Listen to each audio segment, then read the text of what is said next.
যেন আর কখনো ফ্যাসিবাদের হাতিয়ার না হয় বললেন প্রধানমন্ত্রী।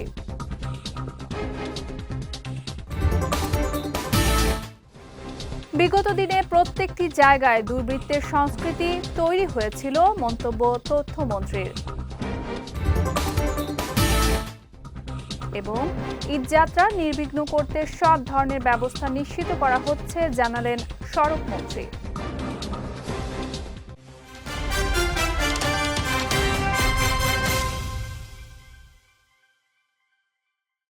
আসসালামু আলাইকুম। পুষ্টিচা নিবেদিত বিজয় রাতের সংবাদে আমন্ত্রণ জানাচ্ছি আমি সাদিয়া রেজওয়ানা তন্নি। শুনছিলেন শিরোনাম, এবারে বিস্তারিত।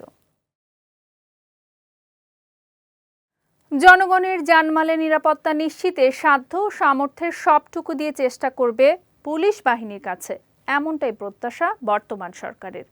আজ জাতীয় পুলিশ সপ্তাহ 2026 উদ্বোধন করে প্রধানমন্ত্রী তারেক রহমান পুলিশকে জনগণের সঙ্গে মানবিক ও পেশাদার আচরণের আহ্বান জানান। তিনি বলেন, আর কোনো ফ্যাসিবাদ যেন পুলিশ সদস্যদের দেশ ও জনগণের বিরুদ্ধে ব্যবহার করতে না পারে।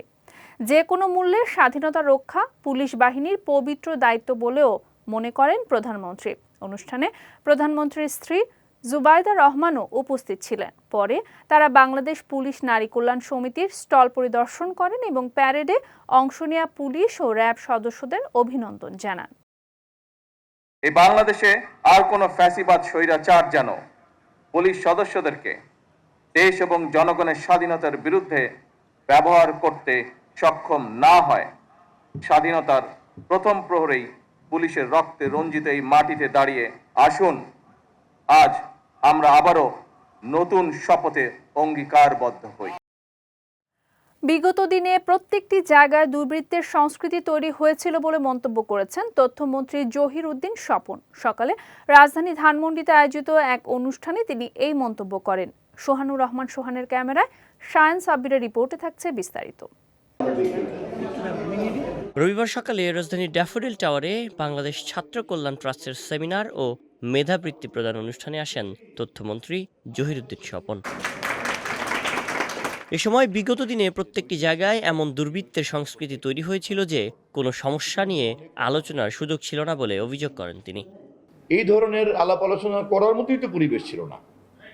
এই সমস্যাগুলি নিয়ে যে আমরা কথা বলবো সেটাই তো ছিল না। প্রত্যেকটা জায়গাতেই এমন একটা দুর্বৃত্তের সংস্কৃতি তৈরি হয়ে গিয়েছিল যে কোনো ভালো আলোচনা, ভালো সমস্যা নিয়ে যে আক্ষেপ বিনিময় করব সেই পরিবেশও তো ছিল না। বর্তমান সময়ে গণমাধ্যম জগতে বড় প্ল্যাটফর্ম হলো সোশ্যাল মিডিয়া। তবে সেখানে কাজ করার জন্য কোনো বিধান নেই, যা সমাধানে সরকার কাজ করছে বলেও জানান মন্ত্রী। এখনকার গণমাধ্যম জগতের সবচেয়ে বড় সিংহ প্ল্যাটফর্ম হচ্ছে সোশ্যাল মিডিয়া। কিন্তু সোশ্যাল মিডিয়া সরকারের যে অবকাঠামো, এই অবকাঠামোর মধ্যে এটা কাজ করার কিন্তু কোনো বিধান নাই। এবং বলতে পারেন যে আমাদের রাষ্ট্র এটা একটা অ্যানালগ সিস্টেমে দাঁড়িয়ে আছে, অথবা একটা বাটন ফোনের মতো এটা কাজ করে। কিন্তু সমাজ, পৃথিবী, তার চাহিদা তৈরি হয়ে গেছে কিন্তু ডিজিটাল। এমনকি আমাদের ইন্ডিভিজুয়াল প্র্যাকটিস, আমাদের ব্যক্তিগত সংযোগ, আমাদের অর্থনৈতিক কর্মকাণ্ড, পেশাগত কর্মকাণ্ড, ব্যবসা বাণিজ্য, অর্থনীতি প্রায় কিন্তু খুব দ্রুত এটা কিন্তু ডিজিটালাইজড হয়ে যাচ্ছে। কিন্তু এরকম একটা সময়ের সঙ্গে রেসপন্ড করার জন্য রাষ্ট্রের যে পরিমাণ ডিজিটালাইজড ক্যারেক্টার থাকা দরকার, অথবা প্রজন্মকে যেভাবে খুব পরিকল্পিতভাবে ডিজিটাল লিটারেসির মধ্যে নেওয়া দরকার, বিশেষ করে গণমাধ্যমে, তা কিন্তু নাই। এ সময় প্রধানমন্ত্রী শিক্ষণীয় কন্টেন্ট গণমাধ্যমে প্রচারের জন্য তাগিদ দিয়েছেন বলেও জানান তথ্যমন্ত্রী জহির উদ্দিন স্বপন। শায়ান সাব্বির, বিজয় টিভি, ঢাকা। আসন্ন ঈদযাত্রা নির্বিঘ্ন করতে সব ধরনের ব্যবস্থাপনা নিশ্চিত করা হচ্ছে বলে জানিয়েছেন সড়ক পরিবহন, নৌ ও রেলপথ মন্ত্রী শেখ রবিউল আলম। সকালে রাজধানী স্কাটনে লেডিস ক্লাবে নৌ নিরাপত্তা সপ্তাহের উদ্বোধনী অনুষ্ঠানে যোগ দিয়ে তিনি কথা বলেন। এ সময় নৌ সেক্টরকে এগিয়ে নিতে সংশ্লিষ্ট সকল স্তরের কর্মকর্তা কর্মচারীর মেধা, ধৈর্য ও ত্যাগকে কাজে লাগানোর বিকল্প নেই বলেও জানান তিনি। একই অনুষ্ঠানে যোগ দিয়ে নৌ পরিবহন মন্ত্রণালয়ের প্রতিমন্ত্রী রাজীব আহসান বলেন, সচেতনতা ও দায়িত্বশীলতার মাধ্যমে নৌপথে দুর্ঘটনা শূন্যে নামিয়ে আনা সম্ভব। এই সময় ঈদকে সামনে রেখে অনুমোদন ও ফিটনেসবিহীন নৌযান চলাচল বন্ধ করতে নৌপুলিশকে নির্দেশনা দেন তিনি। ঈদ সমাগত, দীর্ঘদিন ধরে আপনারা চেষ্টা করছেন সামর্থ্যের শতভাগ নিয়ে। গতবারও ভালো করেছেন, অনাকাঙ্ক্ষিতভাবে একটা দুর্ঘটনা ঘটেছে। আমার বিশ্বাস এবার আমরা আরো বেশি সতর্ক থাকব এবং কি কি করব তা নিয়ে ইতিমধ্যে আমরা আলোচনা করেছি, সিদ্ধান্ত নিয়েছি। আমার ভালো লেগেছে যে আমাদের এখানে যারা মালিকরা আছেন, এ পর্যন্ত আমি তাদেরকে যেভাবে বোঝানোর চেষ্টা করেছি, আমার বিশ্বাস তারা বুঝেছেন এবং তারা করছেন। শ্রমিকদের যাদের সাথে কথা হয়েছে তারা শ্রম নির্ভর। গতবার যেমন হাতের ইজারার যারা আছে তাদের বলেছি যে তোমরা এই 7 দিনের জন্য কোনো চার্জ নিও না, ফ্রি শ্রম দিয়েছে অনেকে ক্যারি করার জন্য। এই যে স্যাক্রিফাইস, এই স্যাক্রিফাইসই পারবে আমাদেরকে লক্ষ্যে পৌঁছানোর জন্য। মেগা প্রকল্পের বদলে আগামী বাজেটে সামাজিক সুরক্ষায় বেশি মনোযোগ দিতে চায় সরকার বলে জানিয়েছেন অর্থ ও পরিকল্পনা মন্ত্রী আমির খসরু মাহমুদ চৌধুরী। রাজধানীর আগারগাঁওয়ে অনানুষ্ঠানিক খাতের উন্নয়নে পল্লীকর্ম সহায়ক ফাউন্ডেশন PKSF এবং বিশ্বব্যাংকের যৌথ উদ্যোগে বাস্তবায়িত রেইজ প্রকল্পের দ্বিতীয় পর্যায়ের কার্যক্রম উদ্বোধন অনুষ্ঠানে তিনি একথা জানান। বলেন, এবারের বাজেটে বিশেষ গুরুত্ব দেওয়া হচ্ছে স্বাস্থ্য ও শিক্ষা খাতে। এই সময় 1300টি প্রকল্প পরিকল্পনায় থাকলেও জনস্বার্থ সম্পৃক্ত না হওয়ায় বাদ দেওয়া হচ্ছে বলেও জানান মন্ত্রী। এই সময় অর্থমন্ত্রী বলেন, মধ্যপ্রাচ্যের যুদ্ধ এবং উত্তরাধিকার সূত্রে পাওয়া অর্থনৈতিক বোঝা বয়ে নিয়েও বর্তমান সরকার দিনরাত কাজ করে যাচ্ছে। PKSF এর কার্যক্রম সরকারের দর্শনের সঙ্গে পুরোপুরি সঙ্গতিপূর্ণ হওয়ায় এই প্রতিষ্ঠানকে সম্ভাব্য সব ধরনের সহযোগিতা দেওয়ার আশ্বাস দেন মন্ত্রী।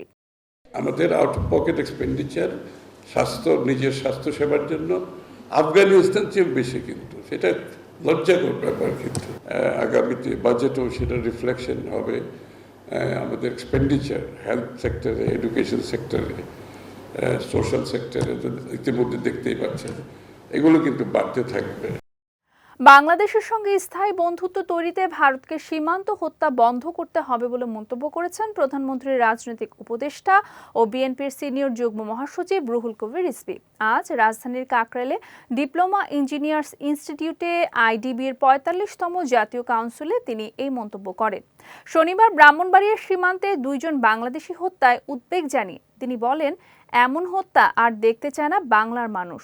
রিজভী বলেন, ঢাকার সঙ্গে সুসম্পর্ক রাখতে দিল্লিকে বাংলাদেশের স্বার্থকে প্রাধান্য দিতে হবে। সরকারের নেওয়া পদক্ষেপগুলো নিষ্ঠা ও সততার সঙ্গে বাস্তবায়নে ডিপ্লোমা ইঞ্জিনিয়ারদের প্রতি আহ্বান জানান রুহুল কবির রিজভী।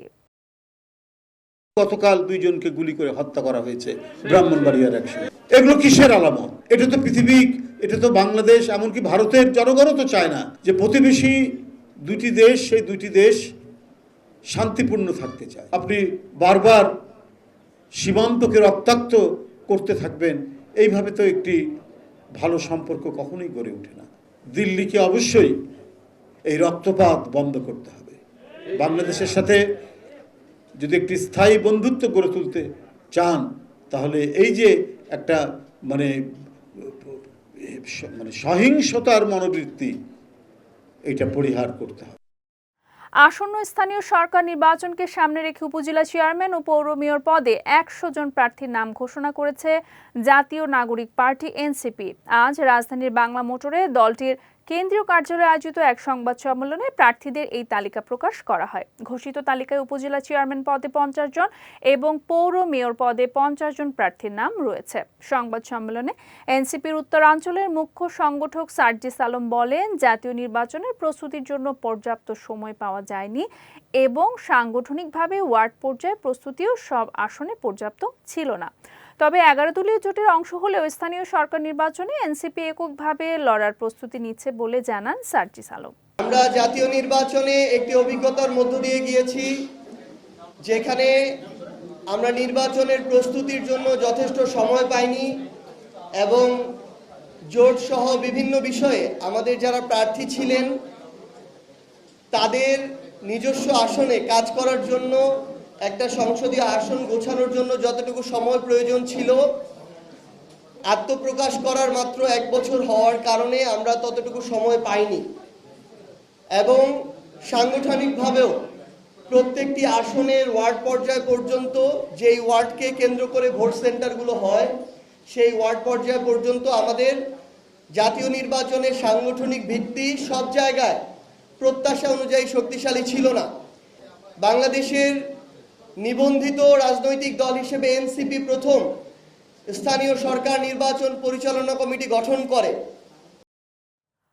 ওয়ালটনের চলমান ডিজিটাল ক্যাম্পেইনের আওতায় 2টি ফ্রিজ ও একটি এসি কিনে মিলিনিয়ার হয়েছেন 3 জেলার আরও 3 ক্রেতা। তারা হলেন বান্দরবানের সোনালী ব্যাংকের অবসরপ্রাপ্ত সিনিয়র অফিসার সুপ্রকাশ চাকমা, বাগেরহাটের ফকিরহাটের দিনমজুর কুদ্দুস হাওলাদার এবং নরসিংদীর স্কুল শিক্ষিকা তাহমিনা আক্তার। সুপ্রকাশ চাকমা ও কুদ্দুস হাওলাদার কিনেছিলেন একটি করে ফ্রিজ, অন্যদিকে এসি কিনে মিলিনিয়ার হয়েছেন তাহমিনা। সম্প্রতি বান্দরবান শহরের মুক্তমঞ্চে আয়োজিত এক জমকালো অনুষ্ঠানে সুপ্রকাশ চাকমার হাতে 10 লাখ টাকার চেক তুলে দেওয়া হয়। এর আগে নরসিংদীর কাউরিয়াপাড়া পৌর ঈদগাহ মাঠে আনুষ্ঠানিকভাবে তাহমিনার হাতে 10 লাখ টাকার চেক তুলে দেওয়া হয়। এছাড়া ফকিরহাট বাজারে ওয়ালটন প্লাজার সামনে জাঁকজমকপূর্ণ অনুষ্ঠানের মধ্য দিয়ে কুদ্দুস হাওলাদারের হাতে 10 লাখ টাকার চেক বুঝিয়ে দেওয়া হয়। তাদের প্রত্যেকের হাতে 10 লাখ টাকার চেক তুলে দেন ওয়ালটনের সিনিয়র এক্সিকিউটিভ ডিরেক্টর চিত্রনায়ক আমিন খান এবং জাতীয় ক্রিকেট দলের তারকা পেসার তাসকিন আহমেদ। এবার পুষ্টি চিনি গুঁড়া চাল নিবেদিত জেলা সংবাদ।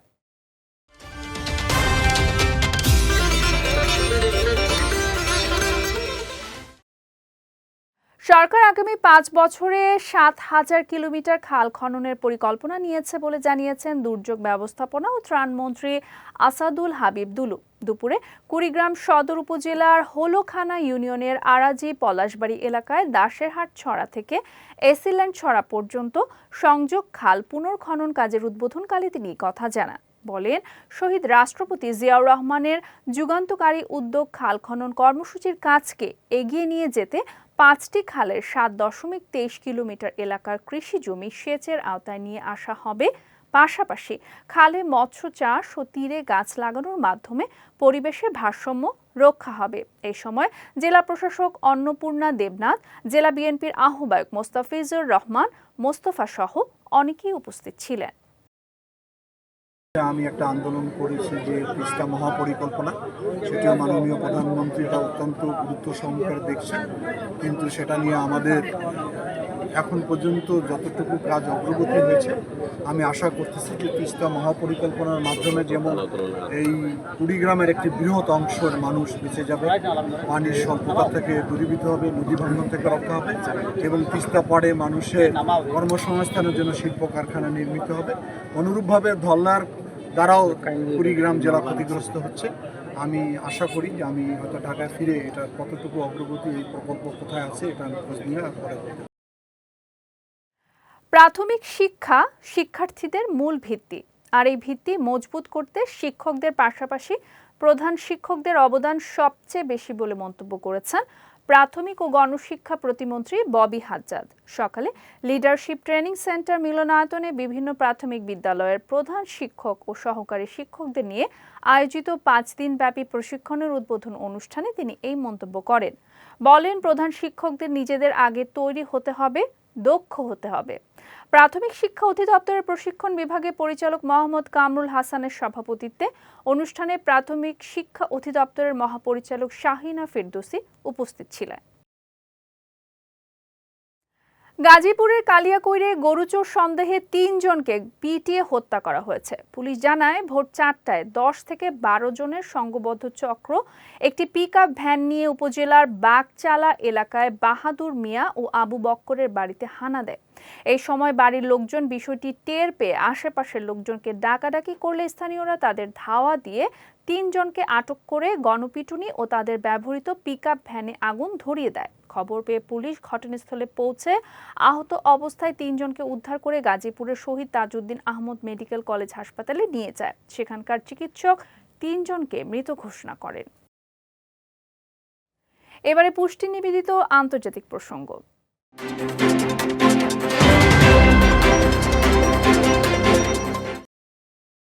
হরমুজ প্রণালীর অবরোধ এড়িয়ে কাস্পিয়ান সাগর পথে ইরানের জন্য ড্রোনের যন্ত্রাংশ পাঠাচ্ছে রাশিয়া। মার্কিন কর্মকর্তাদের বরাতে এমন তথ্য জানিয়েছে মার্কিন সংবাদ মাধ্যম দ্য নিউ ইয়র্ক টাইমস। প্রতিবেদনে বলা হয়, কাস্পিয়ান সাগর এখন রাশিয়া ও ইরানের গোপন ও প্রকাশ্যে বাণিজ্যের গুরুত্বপূর্ণ রুটে পরিণত হয়েছে। নাম প্রকাশ না করার শর্তে মার্কিন কর্মকর্তারা জানান, যুক্তরাষ্ট্র ও ইসরায়েলের সাম্প্রতিক হামলার পর ক্ষতিগ্রস্ত সামরিক সক্ষমতা পুনর্গঠনে এই রুট ইরানকে ব্যাপকভাবে সহায়তা করছে। তাদের দাবি, রাশিয়া থেকে ড্রোন তৈরি যন্ত্রাংশ যদি এমন গতিতে সরবরাহ অব্যাহত থাকে তাহলে খুব দ্রুত ইরান তাদের ড্রোন ভান্ডার পুনর্গঠন করতে পারবে। সামরিক বিশ্লেষকদের দাবি, সাম্প্রতিক যুদ্ধে ইরানের প্রায় 60% ড্রোন ধ্বংস হয়েছে বলে ধারণা করা হচ্ছে। তবে এমন দাবি প্রত্যাখ্যান করেছে তেহরান। দেশটির একজন জ্যেষ্ঠ সামরিক কর্মকর্তা দাবি করেছেন, যুদ্ধে তেহরান যে পরিমাণ ড্রোন ব্যবহার করেছে তা মোট মজুদের থেকে অতি নগণ্য। যাচ্ছি পুষ্টি ড্রিঙ্কিং ওয়াটার নিবেদিত খেলার সংবাদে।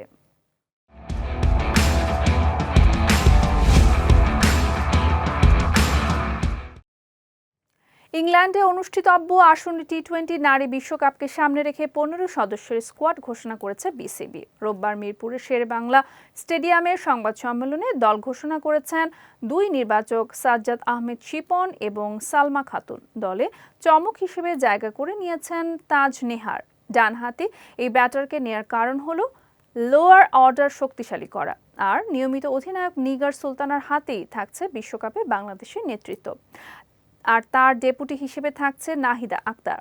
এদিকে নতুন মুখ হিসেবে দলে জায়গা পেয়েছেন জুয়াইরিয়া ফেরদৌস। বিশ্বকাপ বাছাই এবং শ্রীলঙ্কার বিপক্ষে একটি সিরিজ খেলার অভিজ্ঞতা নিয়ে বিশ্বমঞ্চে যাচ্ছেন এই ওপেনার। এছাড়া দলে আছেন শারমিন সুপ্তা, সোবাহানা মোস্তারি, স্বর্ণা আক্তার, ঋতুমণি, রাবেয়া খান, ফাহিমা খাতুন, ফারিহা তৃষ্ণা, মারুফা আক্তার, সঞ্জিদা আক্তার, মেঘলা, সুলতানা খাতুন, দিলারা আক্তার, জুরাইরিয়া ফেরদৌস, তাজ নেহার। মেজর লিগ সকারে আরও একটি জাদুকরী পারফরম্যান্স উপহার দিয়েছেন লিওনেল মেসি। শনিবার কানাডায় MLS এর নিয়মিত মৌসুমের 12তম ম্যাচ ডেতে মেসির অসাধারণ নৈপুণ্যে টরন্টো এফসিকে 4-2 গোলে হারিয়েছে ইন্টার মায়ামি। আর্জেন্টিনার জার্সিতে রেকর্ড 6ষ্ঠ বিশ্বকাপ খেলার অপেক্ষায় থাকা মেসি এদিন পুরো ম্যাচ জুড়ে ছিলেন অপ্রতিরোধ্য। টরন্টোর বিপক্ষে একটি গোল করার পাশাপাশি 2টি অ্যাসিস্ট দিয়েছেন। এই পারফরম্যান্সের মাধ্যমে তিনি আরেকটি নতুন রেকর্ডও করেছেন। 2023 সালের মাঝামাঝি সময় যুক্তরাষ্ট্রের ফুটবলে যোগ দেওয়ার পর থেকে নিয়মিত মৌসুমে মেসি 100টি গোল অবদান রাখলেন। এর ফলে আর্জেন্টিনার অধিনায়ক MLS ইতিহাসে দ্রুততম খেলোয়াড় হিসেবে এই মাইলফলক স্পর্শ করলেন। সাবেক এই বার্সেলোনা তারকা 64টি ম্যাচ করেছেন, 59টি গোল ও 41টি অ্যাসিস্ট। এই অবিশ্বাস্য পারফরম্যান্স ইতালির সেবাস্টিয়ান গিওভিস্কোর রেকর্ড ভেঙেছেন মেসি। পুষ্টিচার নিবেদিত বিজয় রাতের সংবাদ শেষ করার আগে শিরোনামগুলো দেখে নিচ্ছি আরও একবার।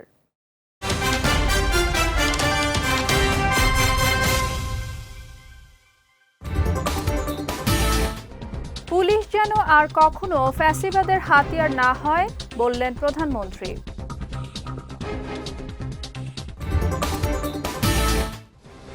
বিগত দিনে প্রত্যেকটি জায়গায় দুর্বৃত্তের সংস্কৃতি তৈরি হয়েছিল, মন্তব্য তথ্যমন্ত্রীর। এবং ঈদযাত্রা নির্বিঘ্ন করতে সব ধরনের ব্যবস্থা নিশ্চিত করা হচ্ছে, জানালেন সড়কমন্ত্রী।